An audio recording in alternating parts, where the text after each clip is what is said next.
Victor, you have the next question.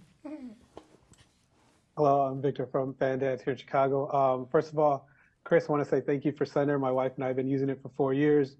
And Brian, I loved Eternals, and I hope one day we could see Fastos and Thor together on screen. Oh, Uh, well. but Okay. but my question for you two is that the voices of Optimus and Megatron are so iconic that when you got these roles, did you reach out to Peter Cullen and Frank Welker for like advice on how to do the voices, or were you just gonna do it your own take on them?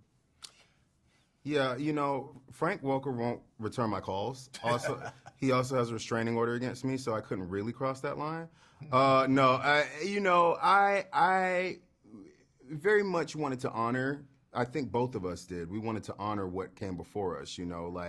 This baton was being passed down to us, so we knew how precious it was to not only find our own voice in it, but to honor what was there. But also what was great about doing an origin story is that we got to go back and actually discover who these characters were before they became these iconic foes. So, like the torches are very bright and very, we know. But what was really cool is we got to imbue these characters with our own interpretation just because we're starting at the beginning. Frank and Peter did such a wonderful job for over how many decades they've done it.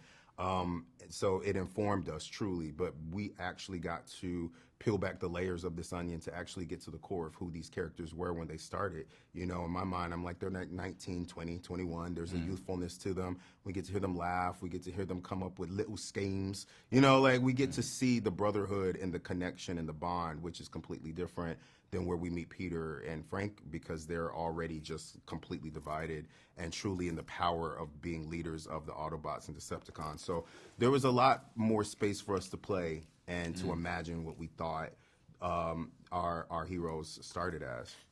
I was very thankful when I read the script that it was an origin story and we had an opportunity to create something fresh and unique. And I knew that the sort of end point was the Peter Cullen version and the cadence and the rhythm and the vocal quality.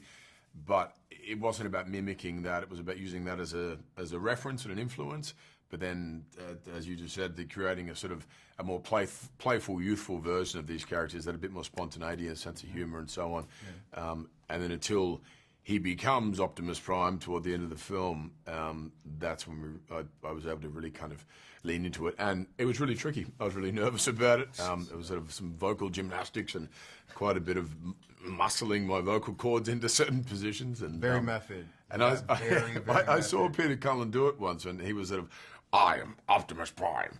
And he kind of was contorting his neck in a certain way. And so I used and borrowed that method a few times myself. Yeah, he usually brought in a massage gun and put it right on I got you to choke me out. Yeah, I was like, just do it now. And you got what you got, Thank you very much. And Michael, you have the next question.